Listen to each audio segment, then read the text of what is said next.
देखो आदित्य, तुमने मुझे पढ़ाया मेहनत करके, मानती हूँ, लेकिन तुम मेरे लायक नहीं हो।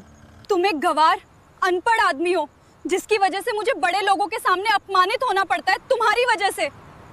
काव्या, मैंने समाज से लड़कर, ताने सुनकर तुम्हें पढ़ाया, यहाँ तक पहुँचाया, खून पसीना बहाकर, और तुम ये क्या कह रही हो? वो मेरी मजबूरी थी, समझे तुम? और जितना तुमने लगाया है वो पैसा मैं तुम्हें दे दूंगी, समझे? और ये बेटी तुम अपने पास ही रखो। मैं दूसरी शादी कर रही हूँ एक पढ़े लिखे अफसर से।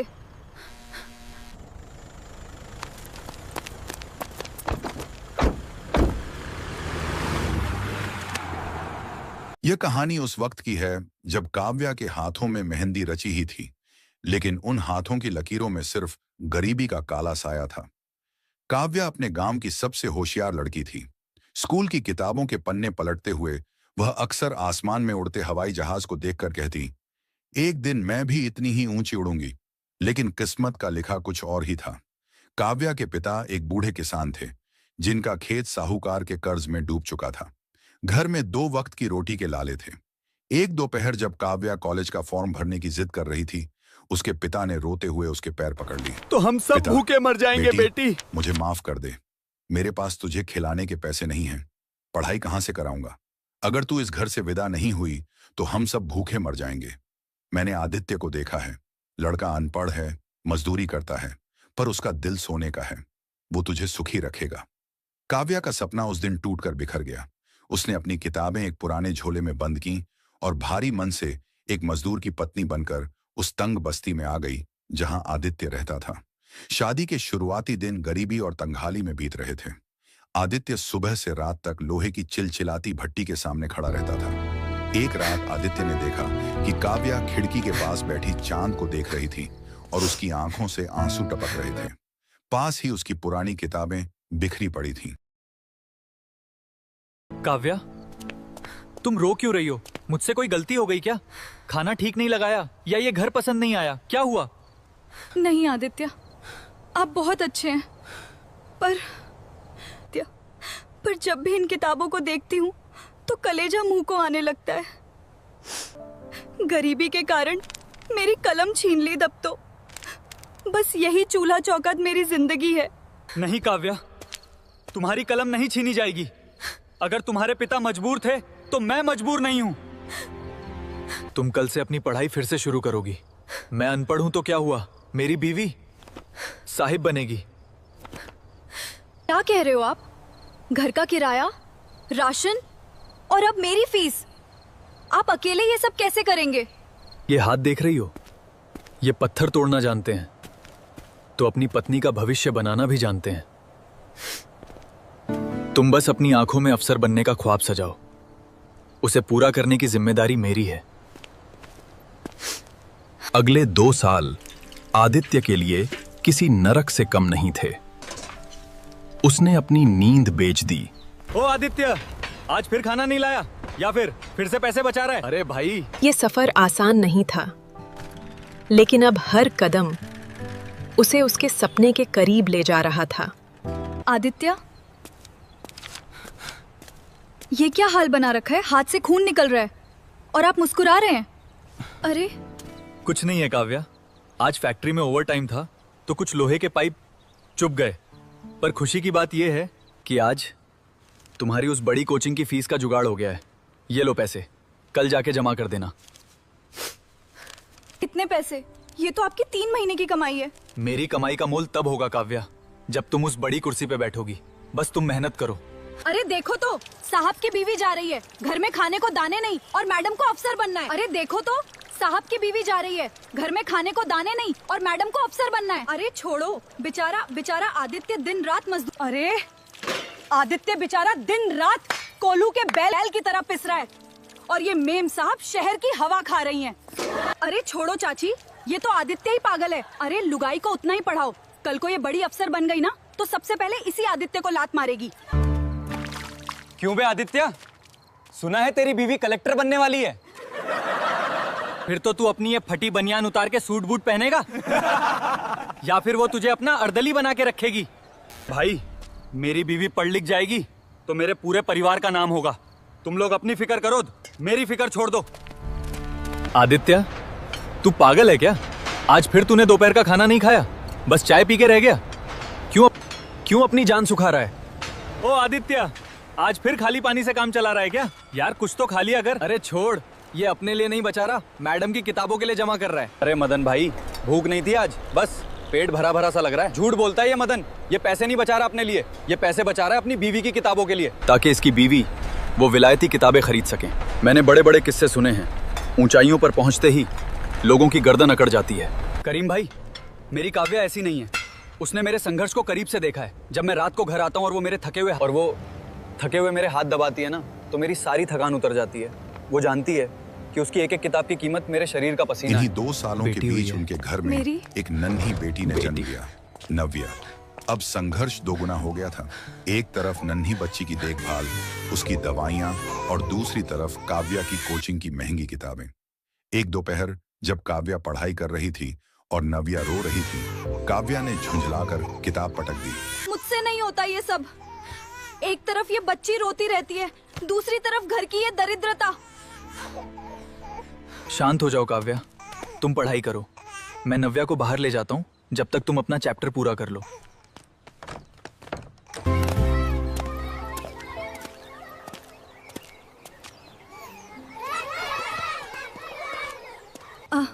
आदित्य, मेरा सिलेक्शन हो गया। सुना मेरी गुड़िया, तेरी माँ अफसर बनने वाली है। आदित्य, मुझे अब शहर जाना होगा, वहाँ ट्रेनिंग के लिए। तुम बेटी का और अपना ख्याल रखना। ये लो काव्या, ये कुछ पैसे हैं और ये तुम्हारी माँ के कंगन्स जो मैंने गिरवी रखे थे। आदित्य, मैं जा तो रही हूँ, पर वहाँ सब बड़े बड़े लोग होंगे, तो मैं आपको फोन कम कर पाऊंगी। आप नव्या को संभाल लेंगे ना? तुम फिक्र मत करो, नव्या को मैं पलकों पर रखूंगा। तुम बस अपना नाम रोशन करना। आदित्य की आंखों में अब भी उम्मीद थी।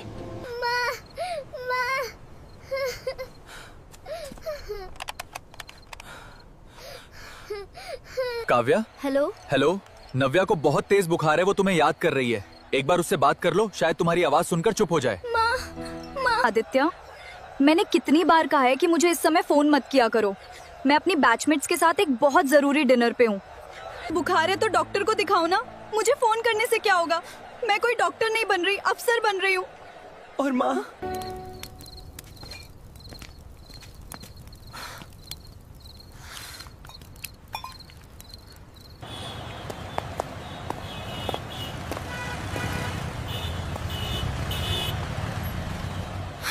बापू, मम्मी कब आएंगी? बस बेटा, आती ही होंगी। Kavya, mummy, mummy, mummy.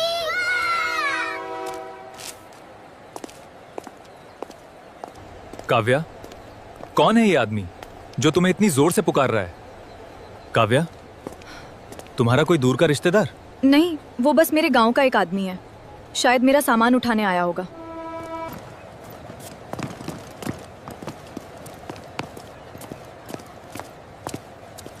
Kavya को शहर के सबसे पॉश इलाके में एक सरकारी बंगला मिला था। सफेद दीवारें, मखमली कालीन और नौकरों की फौज। आदित्य जब पहली बार उस बंगले की दहलीज पर पहुंचा तो उसने अपने जूते बाहर उतार दिए।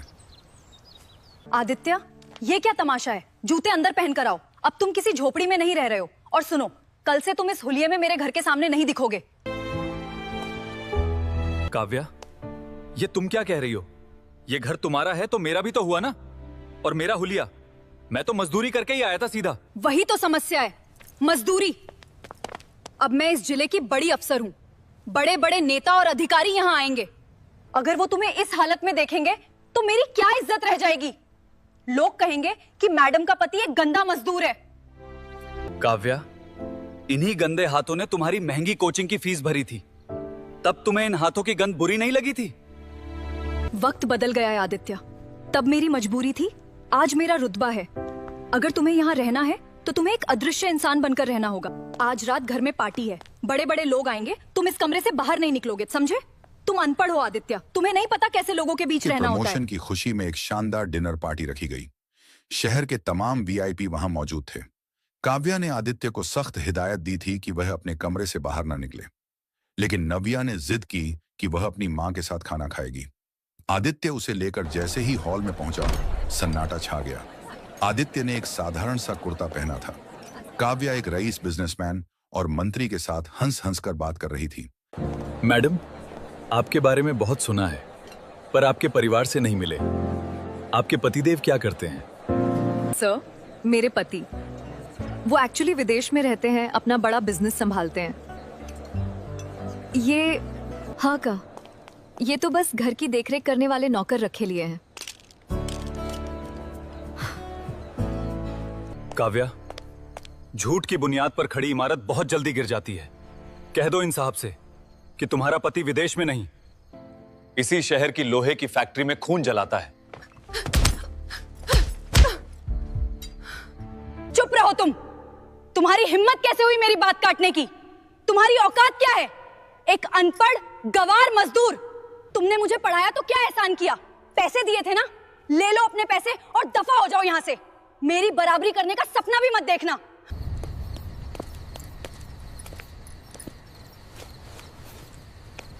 मैं जा रहा हूं काव्या।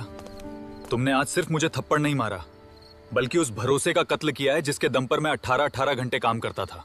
जाओ, और याद रखना, तुम मेरे पति कहलाने के लायक भी नहीं हो। मेरी और तुम्हारी कोई बराबरी नहीं है, समझे तुम? मैं आज जहां खड़ी हूं, वहां पहुंचने का सपना भी तुम जैसे लोग नहीं देख सकते। मैं आसमान हूं और तुम सिर्फ जमीन की धूल हो। और अपनी उस बेटी को भी ले जाओ, मुझे तुम्हारी कोई जरूरत नहीं है।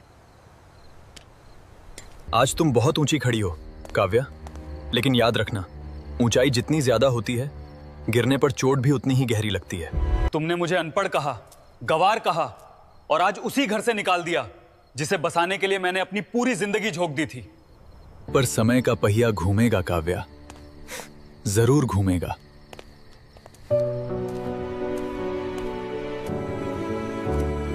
दो साल बाद किस्मत का पलटवार। समय बीता। काव्या अहंकार के नशे में अंधी हो चुकी थी। उसने भ्रष्टाचार करना शुरू कर दिया। उसे लगा कि वो कानून से ऊपर है। लेकिन एक सुबह विजिलेंस की टीम ने उसके बंगले पर छापा मारा। करोड़ों के गबन का केस खुला। जो दोस्त कल तक उसके साथ शराब पीते थे,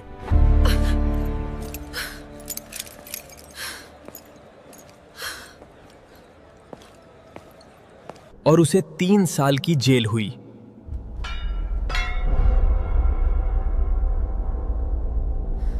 बेटा, रो मत। तेरी माँ ने कहा था ना कि मैं जमीन की धूल हूं। अब मैं तुझे वो आसमान बनाऊंगा जहां तक पहुंचने के लिए उसे अपनी गर्दन ऊंची करनी पड़ेगी। तू पढ़ेगी और तेरा बापू अब सिर्फ बोरे नहीं उठाएगा, बल्कि अपना साम्राज्य खड़ा करेगा।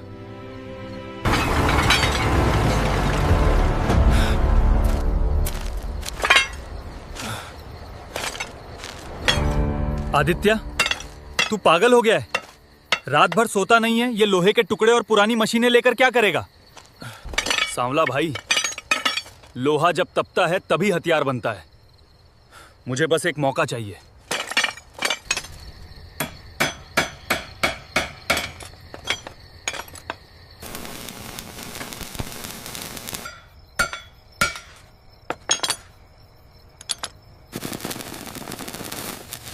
इधर नव्या भी बड़ी हो रही थी। आदित्य उसे खुद पढ़ाता और शहर के सबसे अच्छे स्कूल में उसका दाखिला कराया।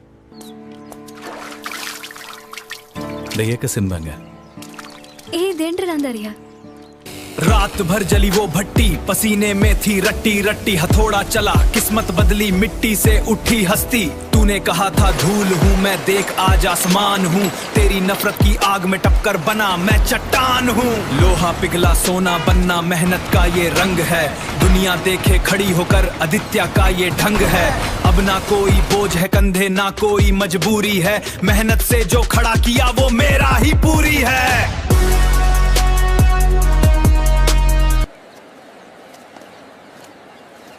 बापू, आप इतने बड़े मालिक बन गए, इतनी गाड़ियां हैं, पर आप आज भी उस पुरानी बस्ती के स्कूल में दान देने क्यों जाते हैं?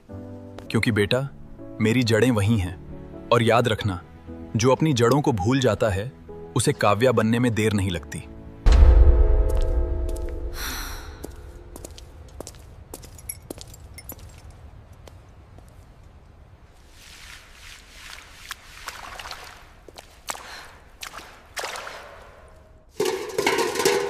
आदित्य, तुमने ये सब कैसे सहा? मैंने तो बस कुछ दिन ये काम किया और मेरी रूह कांप गई। तुमने तो सालों तक अपना खून जलाया ताकि मैं चैन की नींद सो सकूं। मैं कितनी अंधी थी।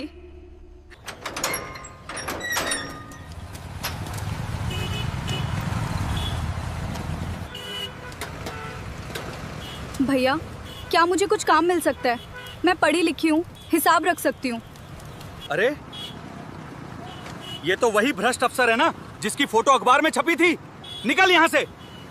तेरे जैसी दागी औरत को काम देकर मैं अपना ईमान खराब नहीं करूंगा।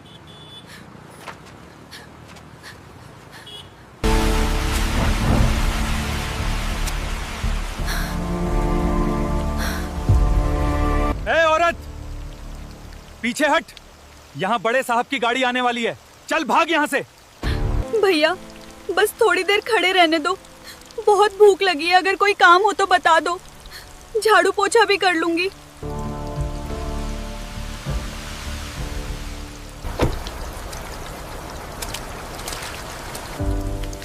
रुको, कौन है ये औरत?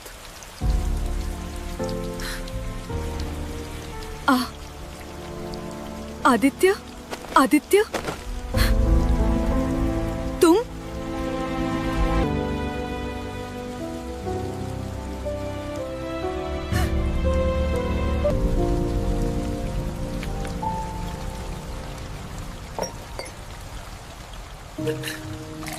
आदित्य, मुझे मार डालो, मुझे धक्का देकर बाहर निकाल दो, जैसा मैंने तुम्हारे साथ किया था। मैं इसी काबिल हूँ। आज मुझे समझ आया कि जमीन की धूल मैं थी, तुम नहीं। तुमने पसीने से ये साम्राज्य खड़ा किया और मैंने घमंड से अपना महल उजाड़ दिया। काव्या, मैंने तुम्हें उसी रात माफ कर दिया था जब मैं घर से निकला था। अगर मैं नफरत पालकर बैठता तो आज यहाँ नहीं होता। नफरत इंसान को जलाती है और मेहनत उन्हें चमकाती है। मुझे दुख इस बात का नहीं है कि तुमने मुझे छोड़ा। दुख इस बात का है कि तुमने एक माँ और एक इंसान होने का धर्म भी खो दिया। बापू, ये कौन है और ये फर्श पे क्यों बैठी हैं? इन्हें कुर्सी पे बिठाइए।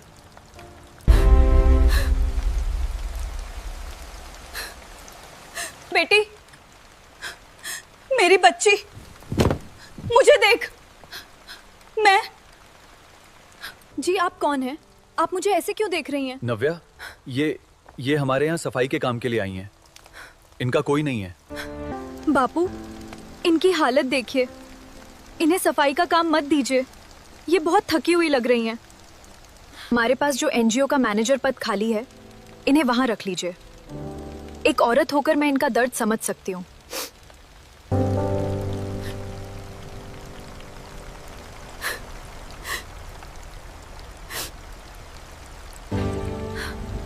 बापू, मुझे पता है ये कौन है। तुम्हें कैसे पता नव्या? मैंने संदूक में आपकी और माँ की पुरानी फोटो देखी थी।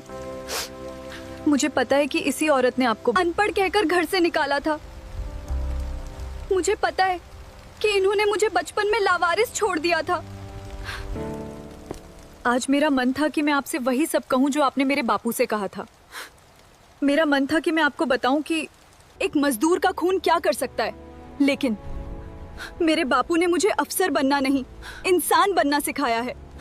बापू, इन्हें माफ कर दीजिए, क्योंकि इन्हें जो सजा मिलनी थी वो कुदरत दे चुकी है। आज ये अपनी ही बेटी के सामने एक अजनबी बनकर खड़ी हैं। इससे बड़ी सजा एक माँ के लिए क्या होगी। इन्हें काम दीजिए, पर इन्हें ये एहसास हमेशा होना चाहिए कि जिस धूल को इन्होंने ठुकराया था, आज उसी की छांव में इन्हें रोटी मिल रही है। I am having trouble filling out these forms. It is. All right, let me take a look. We'll sort this out. Yes, the data confirms the projections. We can move forward with the implementation. कुर्सी से नहीं, किरदार से बड़ा बनो, वरना एक दिन सब कुछ होते हुए भी तुम्हारे पास कुछ नहीं बचेगा।